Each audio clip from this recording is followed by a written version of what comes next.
Thì cặp vô rồi. Đang một đảo. Cặp một đót rồi. Một.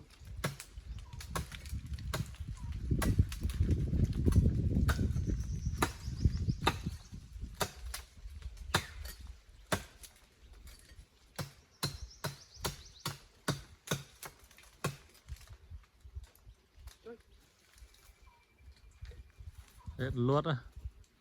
Luốt rồi à.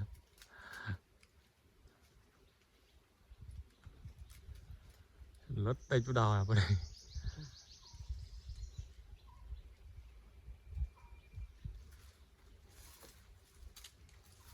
Không phục á.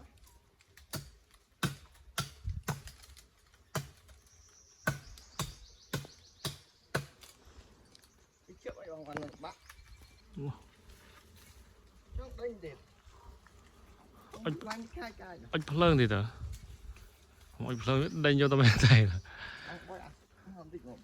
Hả? Mau định ngộ.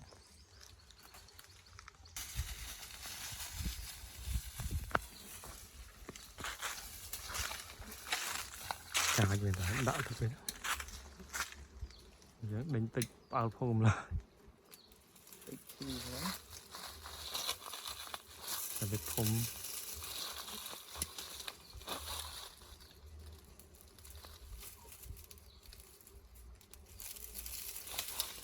Tới giờ.